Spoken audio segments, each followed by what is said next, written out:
সারা বাংলাদেশের শিক্ষা প্রতিষ্ঠানগুলোতে বিএনপির ছাত্র সংগঠন জাতীয়তাবাদী ছাত্রদল এবং জামায়াত ইসলামীর ছাত্র সংগঠন ইসলামী ছাত্র শিবির এই দুটো সংগঠন তাদের মধ্যে দাকুমড়া অহিনুকুর সম্পর্কের যে মাত্রা সেটি এখন রীতিমতো সংঘর্ষে রূপান্তরিত হয়েছে। বাংলাদেশের যে চলমান রাজনীতি এটি ক্রমশ যে জটিল থেকে জটিলতর অবস্থায় যাচ্ছে, তাতে এ দুটি যে ছাত্র সংগঠন তাদের মধ্যে আগামী দিনের যে সংঘর্ষ এটি রক্তক্ষয়ী আকার ধারণ করবে এবং এই সংগঠন দুটির সংঘর্ষের পরিণামে আমাদের জাতীয় রাজনীতি এবং জাতীয় অর্থনীতি দুটোই তছনছ হয়ে যাবে। আমি আমার ক্ষুদ্র যে অভিজ্ঞতা সেই অভিজ্ঞতা এবং বিভিন্ন মানুষের সঙ্গে সম্পর্কের কারণে দুটো সংগঠনকেই খুব ঘনিষ্ঠভাবে কাছের থেকে দেখার সুযোগ হয়েছে। আর যেহেতু ছাত্রলীগ করতাম ঢাকা বিশ্ববিদ্যালয়ে, ঢাকা কলেজে, এমনকি স্কুল জীবনে, কাজেই ওই সংগঠনটির সম্পর্কে আমার ধারণা আরও স্পষ্ট। বাংলাদেশের ছাত্রলীগ এবং ছাত্রদল এ দুটোই খুবই জনপ্রিয় একটি সংগঠন, কিন্তু তাদের ব্যাপারে জনমত প্রবল নেই। অর্থাৎ ছাত্র সংগঠনগুলোর মধ্যে কিংবা আমাদের সমাজে এই দুটো সংগঠনের মূল দল বিএনপি অথবা আওয়ামী লীগ তারা যখন রাষ্ট্র ক্ষমতায় থাকে তখন এদের নিদারুণ এক ধরনের ক্ষমতা থাকে, দম্ভ থাকে। আর যখন এই রাজনৈতিক দলগুলো বিরোধী দলে থাকে তারা যথেষ্ট জনপ্রিয় দল হিসেবে মানুষের সহানুভূতি পেয়ে থাকে। কিন্তু 2001 সনের পর থেকে এটি কেন যেন একেবারে খুব খারাপ অবস্থাতে চলে গেছে। অর্থাৎ যখন 2001 সনে বিএনপি ক্ষমতায় এলো তখন ঢাকা বিশ্ববিদ্যালয় ক্যাম্পাসে ছাত্রদল এতটা শক্তিশালী হয়ে পড়ল, তারা বিরুদ্ধ মতকে ক্যাম্পাসে আর স্থান দিল না, ফলে ছাত্রলীগকে হল ছাড়া হতে হয়েছে, ইউনিভার্সিটি ছাড়া হতে হয়েছে, কিন্তু পরীক্ষা দিতে পারত। আবার আওয়ামী লীগ যখন ক্ষমতায় এলো 2009 সনে তারাও ওই একইভাবে ছাত্রদলকে ক্যাম্পাস ছাড়া করেছে এবং যে কাজটি করেছে সেটা হলো পরীক্ষা দিতে দিয়েছে। কিন্তু এখন যে অবস্থা তৈরি হয়ে গেছে ছাত্রলীগের বিরুদ্ধে, সকল রাজনৈতিক দলগুলো বিশেষ করে বৈষম্য বিরোধী যারা নেতৃবৃন্দ রয়েছেন, যাদের পেছনে জামাত এবং শিবিরের সমর্থন রয়েছে, তারা এখন ছাত্রলীগকে ক্যাম্পাসে ঢুকতে দিতে চাচ্ছে না এবং কোনো পরীক্ষায় অংশগ্রহণ করতে দিচ্ছে না। এটি বাস্তবতা। কথাগুলো বললাম এই কারণে যে কোনো মন্দ কাজ সেটা সুদে এবং আসলে আগামী দিনে জনগণের উপর সেটা যাকে বলা হয় চাপানো হয় বা জনগণের উপর সেটি বোঝা হিসেবে আবর্তিত হয়, এটি বাস্তবতা। আমাদের দেশের স্বাধীনতার পর থেকেই ক্যাম্পাসগুলোতে ছাত্র শিবির কখনই জনপ্রিয় ছিল না, তবে তাদের জনমত ছিল তাদের পক্ষে। জনমত মানে তারা যে দলটি করে সেই দলটি তারা ওন করে এবং এই দলের সঙ্গে যারা সম্পৃক্ত তারা দলের জন্য জীবন দিতে পারে। তো এখন এই যে জনমত মানে আমজনতার জনমত নয়, তারা যাদের সঙ্গে সম্পৃক্ত তাদের সঙ্গে তাদের একটা অ্যাডাপশন কাজ করছে। অর্থাৎ অনেকটা আমদুদের মতো, অনেকটা যাকে বলা হয় হরিহরাত্মার মতো মূল সংগঠন, তারপরে কর্মী এবং সমর্থক, ভক্ত যারা জামাতের, শিবিরের কিংবা ইসলামপন্থী যে সকল লোকজন রয়েছেন তাদের সকলের সঙ্গে তাদের এরকম একটা সম্পর্ক যে একজন বিপদে পড়লে আর একজন ঝাঁপিয়ে পড়ে। আর জনপ্রিয়তা হলো এরকম যে দূর থেকে আমি ভালোবাসি কিন্তু তাকে আমি ওন করি না। আপনারা অনেকে নায়ক রাজ্জাককে পছন্দ করেন, অনেকে শাবানাকে পছন্দ করেন, অনেকে অমিতাভ বচ্চনকে পছন্দ করেন, অনেকে রেখাকে পছন্দ করেন, কিন্তু ওই পছন্দ পর্যন্ত, কিন্তু ওন করেন না। কিন্তু আপনার নিজের স্ত্রীকে বা সন্তানকে আপনি কিন্তু ওন করেন। সেই ওন করার যে প্রক্রিয়াটি এটি হলো জনমত। আর দূর থেকে চাঁদ ভালোবাসেন, আকাশ ভালোবাসেন, সেটা হলো জনপ্রিয়তা। কাজেই জনপ্রিয়তা কোনো অবস্থাতেই জনমত তৈরি করে না। এখানে মূল ডিফারেন্সটা হলো যে শিবিরের সঙ্গে ছাত্র দলের এবং ছাত্র লীগের মূল সমস্যা যে শিবির তার সংগঠনের বাইরে জনপ্রিয় নয়, কিন্তু ছাত্রদল ছাত্রলীগ সব জায়গাতেই ওয়াইড রেঞ্জে জনপ্রিয়। কিন্তু তার নিজ দলের মধ্যে অর্থাৎ ছাত্রদলের মূল সংগঠন থেকে শুরু করে সিস্টার সংগঠন বা ছাত্রলীগের মূল সংগঠন সিস্টার সংগঠন, এদের মধ্যে শিবিরের মতো এরকম তাদের জনমত নেই। আওয়ামী লীগ ছাত্রলীগের জন্য জীবন দিয়ে দিবে বা ছাত্র দলের জন্য জাতীয়তাবাদী দল বিএনপি জীবন দিয়ে দিবে জামাতের মতো করে ওন করবে, বা ছাত্র দলের একটা ছেলে গ্রেপ্তার হলে শিবিরের ছেলেটি যেভাবে জেলখানাতে সুযোগ সুবিধা পায় ওটা ছাত্র দলের লোক কল্পনা করতে পারে না। তো ফলে কি হলো, জনমতের দিক থেকে একেবারে প্রথম দিন থেকেই শিবির যে সুযোগ সুবিধা পেয়ে আসছে, ফলে তারা এই সংগঠনের জন্য ঝুঁকি নিতে পারে, এই সংগঠনের জন্য জীবন দিতে পারে, এই সংগঠনের জন্য মার খেতে পারে। এই কারণ হলো প্রায় তাদের সকল কর্মকাণ্ডই সামাজিকভাবে, পারিবারিকভাবে, রাজনৈতিকভাবে ইনশিওর করা থাকে। ক্ষতিগ্রস্ত হলে সেখানে তাদের দলের সবাই এগিয়ে আসে। ফলে শিবির তাদের এই যোগ্যতা নিয়ে ক্ষেত্র বিশেষে চট্টগ্রাম বিশ্ববিদ্যালয়ে বিভিন্ন সময় তারা হানাহানিতে গিয়েছে। রাজশাহী বিশ্ববিদ্যালয়ে তারা একক আধিপত্য বিস্তার করেছে। কিন্তু ঢাকা বিশ্ববিদ্যালয় কিংবা অন্যান্য বিশ্ববিদ্যালয়গুলোতে তারা কখনোই ছাত্রদল কিংবা ছাত্রলীগের সঙ্গে কনফ্রন্টেশনে কখনো আসেনি। তারা সবসময় মার খেয়েছে।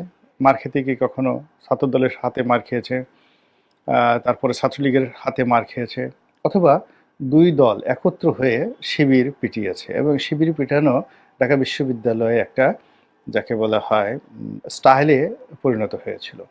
তো এই জায়গাটি থেকে শিবির বের হওয়ার জন্য, শক্তিমত্তা অর্জন করার জন্য তাদের একটা লং টার্ম প্ল্যান ছিল। এবং সেই প্ল্যানটা আমি 2013 সনে বা 12 সনে আমি শুনেছিলাম এবং এটি যেন তেন লোকের মুখে নয়, মীর কাসিম সাহেবের মুখের থেকে। এবং মীর কাসিম সাহেব যখন জীবিত তখন আবার এই কথা আমি নয়া দিগন্ত পত্রিকাতে লিখেছিলাম। কাজেই মৃত ব্যক্তিকে সাক্ষী রেখে অনেক সময় অনেক লোক অনেক কনফিউজ টাইপের কথাবার্তা বলেন। আমি সাধারণত এই জিনিসগুলোতে যাই না। তো আমি যে কথাগুলো বলছি এটাই নয়া দিগন্ততে ছাপা হয়েছে এবং মীর কাসিম সাহেব তখনও জীবিত ছিলেন। তো তিনি আমাকে একদিন বললেন যে আমাদের সকল বিশ্ববিদ্যালয়গুলোতে ব্যাপক প্রস্তুতি রয়েছে। পুলিশ যদি নিরপেক্ষ থাকে তাহলে অন্য জায়গার কথা বাদ, কেবলমাত্র ঢাকা বিশ্ববিদ্যালয়ে আমাদের যে শক্তি রয়েছে সেই শক্তি দিয়ে আমরা ছাত্রলীগ এবং ছাত্র শিবির এই দুটো সংগঠন, ছাত্রলীগ এবং ছাত্রদল এই দুটো সংগঠনকে আমরা 1 ঘন্টার মধ্যে ক্যাম্পাস ছাড়া করতে পারি। তো উনি এই কথা বলেছেন 2013 সনে বা 12 সনে। আর এখন 2025 সনে আপনারা বুঝতে পারছেন যে সেই সময়ের চাইতে অন্তত 100 গুণ বেশি অর্থবিত্ত শক্তিমত্তার অধিকারী ইসলামী ছাত্র শিবির, এবং একই সঙ্গে তারা সুসংগঠিত এবং এই মুহূর্তে রাষ্ট্রশক্তির একটা বিরাট অংশ তাদের পক্ষে। তো কাজেই যে মারামারিগুলো হচ্ছে বিভিন্ন জায়গাতে, এগুলোতে ঐতিহ্যবাহী যে দুটো দল ছাত্রলীগ এবং ছাত্রদল তারা পৃথক পৃথকভাবে শিবিরের হাতে মার খাওয়ার সম্ভাবনা খুব বেশি। এমনকি যদি ছাত্রলীগ এবং ছাত্রদল তারা একত্র হয় সেক্ষেত্রে 2-4টি ব্যাটেল বা 2-4টি যুদ্ধতে তারা জয়লাভ করলেও করতে পারে, কিন্তু দীর্ঘমেয়াদে তারা টিকে থাকতে পারবে না। এর কারণ হলো ছাত্রলীগকে ব্যাক দেওয়ার মতো কোনো শক্তি এই মুহূর্তে বাংলাদেশে নেই এবং আগামী 2-4-5 বছরও হবে না। আর সেখানে ছাত্রলীগের যারা নেতৃবৃন্দ নিজেদের শক্তিমত্তায় তাদেরকে জেল জুলুম হুলিয়া মারামারি কাটাকাটি ক্ষতিপূরণ হাসপাতালে ভর্তি সবগুলো তাদেরকে মোকাবেলা করতে হবে। এবং একই সঙ্গে ছাত্রদলের অবস্থাও তদ্রূপ। এখানে ছাত্রদলের যারা আছেন তারাও মূল দল থেকে সাহায্য পাবেন, সহযোগিতা পাবেন, তাদেরকে অর্থনৈতিকভাবে সহযোগিতা করবে বা তাদের পক্ষে একটা টেলিফোন উঠিয়ে তারপরে একটা কথা বলবেন কোনো একটা সরকারি অফিসে, আর সেই বিএনপি নেতার কথা মতো ছাত্রদল নেতাদেরকে পুলিশ ছেড়ে দেবে, এরকম অবস্থা এখন পর্যন্ত বাংলাদেশে তৈরি হয়নি। কিংবা ধরুন জামাতের যে সকল নেতৃবৃন্দ এই মুহূর্তে খুব স্টার পর্যায়ে রয়েছেন, যেমন গোলাম পরোয়ার সাহেব স্টার হয়ে গেছেন, মিজানুর রহমান আজাহারি স্টার হয়ে গেছেন, জামাতের আমির সুপার স্টার হয়ে গেছেন, তারপরে ডক্টর মাসুদ তিনিও এখন স্টার। এর বাইরে হামিদুর রহমান আজাদ রয়েছেন, সেলিম উদ্দিন সাহেব রয়েছেন, তারা সবাই মোটামুটি স্টার পলিটিক্সিয়ান হয়ে গেছেন এই ঢাকা শহরে। এখন এই যে কজন নাম বললাম এরপর আরও অনেকে হয়তো আছেন, তারা কোনো সরকারি অফিসে গেলে, কোথাও টেলিফোন করলে, কোনো পাবলিক প্লেসে দাঁড়ালে যে ইমেজ তৈরি হয়, ঠিক সেই সমপর্যায়ের ইমেজ অন্য কোনো রাজনৈতিক দলের নেতাদের মধ্যে এই মুহূর্তে নেই। আওয়ামী লীগের লোকজন তো দাঁড়াতেই পারবেন। আর বিএনপির যারা আছেন, আপনি একটু পাশাপাশি চিন্তা করেন তো, রিজভী সাহেব দাঁড়িয়ে আছেন, আর আমিরে জামাত দাঁড়িয়ে আছেন, অথবা ধরুন মির্জা আব্বাস সাহেব দাঁড়িয়ে আছেন, অথবা আমিরে জামাত দাঁড়িয়ে আছেন। সেখানে আপনার কাছে কি মনে হয় যে এখনকার যে পার্সপেক্টিভ রয়েছে সেই প্রেক্ষাপটে বা পার্সপেক্টিভে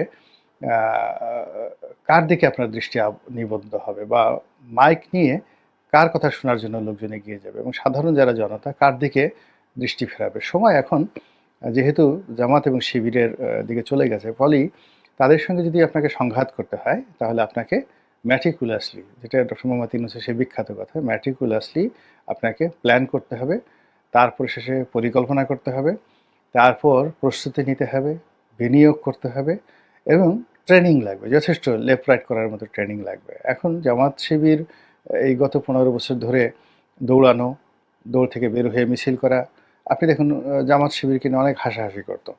তো জামাত শিবির গত 15 বছরে অনেকগুলো মিছিল মিটিং করেছেন। তাদের সেই মিছিল মিটিং তারা হুট করে ঝটিকা মিছিল মিটিং করেছেন, কিন্তু সেই মিছিল মিটিংয়ে দেখা গেল যে অনেক লোক হতো, প্রচুর লোক হতো। আবার তারা সেই মিছিল মিটিং করে পালিয়ে যেত। আবার তারা ধরা পড়তো, 1 মাসের মধ্যে তারা কিন্তু বের হয়ে যেত। এখন উল্টো যদি বিএনপির দিকে চিন্তা করেন, যে এমন ঘটনাও গেছে, রিজভী সাহেব 4-5 জন মহিলাকে নিয়ে পল্টন অফিসের সামনে মিছিল করেছেন, লোক পাওয়া যায়নি। তিনি ঝটিকা মিছিল করার জন্য মিরপুরে গেছেন, কিন্তু 10-12 জনের বেশি লোক হয়নি। তো সেই তুলনায় বিরূপ সময়ে বিএনপির যে ফাইটিং টেন্ডেন্সি এবং জামাত শিবিরের যে ফাইট করার যে দক্ষতা, এ দুটো আপনি তুলনা করেন। আবার এই যে সুসময় এসেছে, এই সুসময়টি জামাত শিবির যেভাবে ব্যবহার করতে পেরেছে সরকারি অফিসে, বেসরকারি অফিসে, আইন আদালতে, সব জায়গাতে, সেটা বিএনপি এখন পর্যন্ত তার ধারের কাছেও যেতে পারেনি। তো সেই অবস্থাতে যদি শিবিরের সঙ্গে আপনাকে মারামারি করতে হয়, তাহলে আগে শিবিরকে বুঝতে হবে। এখন শিবিরের কি বুঝবেন আপনি?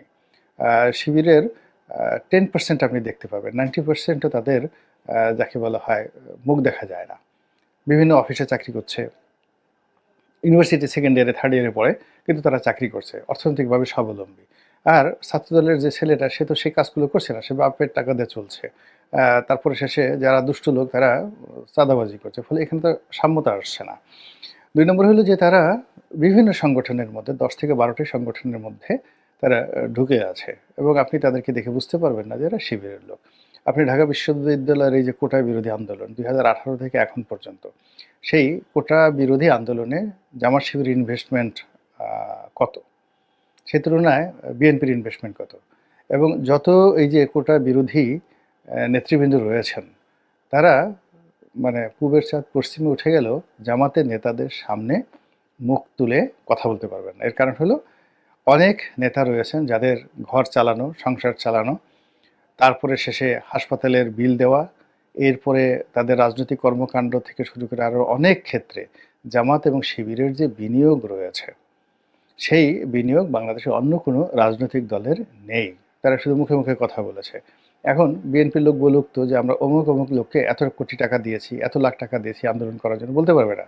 কিন্তু জামাত যদি চায়, একেবারে অনেকের কাপড় চোপড় খুলে দিতে পারে। ফলে কি হচ্ছে, বিএনপি অনেককে টানার চেষ্টা করছে এই সময়টিতে, আবার লোভে পড়ে অনেকে যাওয়ার চেষ্টা করছে। কিন্তু জামাত যখন তলে তলে কাউকে একটু হুমকি দিচ্ছে, ধামকি দিচ্ছে, সঙ্গে সঙ্গে সে কিন্তু পিছু টান দিয়ে সেই বিএনপিকে ত্যাগ করে আবার সেই তার যে অবস্থান, জামাত এদেরকে নিচ্ছে না, এদেরকে ব্যবহার করছে থার্ড পার্টি হিসেবে, অক্সিলারি ফোর্স হিসেবে, রিজার্ভ ফোর্স হিসেবে। তো তারা সেই সরাসরি জামাত শিবিরের সাথে জড়িত না, কিন্তু জামাতের হয়ে তারা তৃতীয় পক্ষ হয়ে, চতুর্থ পক্ষ হয়ে কিন্তু রাজপথে আন্দোলন, লড়াই সংগ্রাম থেকে শুরু করে অনেক কিছু করে যাচ্ছে। এখন এই যে জামাত শিবিরের কাছ থেকে অর্থ নিয়ে, টাকা নিয়ে যারা এই সমস্ত কর্মকাণ্ড করেছে, তারা নিজেরা যখন অনেকে স্টার হয়ে গেছেন, এটা অনেকে ডিজিএফআইয়ের কাছে বিক্রি করার চেষ্টা করেছেন, এটা অনেকে বিএনপির কাছে বিক্রি করার চেষ্টা করেছেন, কিন্তু জামাতের এখানে যখনই এসেছে, জামাত অমনি সুতো ধরে টান দিয়েছে। আর সঙ্গে সঙ্গে কিন্তু সমস্ত প্রেক্ষাপট উল্টে গিয়েছে, এবং এখনও যাচ্ছে, এবং আগামীতে আরও বেশি যাবে। তো কাজেই যে কোনো বিরোধ নিষ্পত্তি করাটাই বেটার, আর যে কোনো বিরোধ করার জন্য ব্যাপক প্রস্তুতি থাকা দরকার। আশা করি আগামীতে যারা এই কাজগুলো করবেন রাজনীতিতে, ছাত্র রাজনীতিতে, তারা হিসাবপত্র করে সবকিছু করবেন। এটাই আমার স্বনির্বন্ধ অনুরোধ।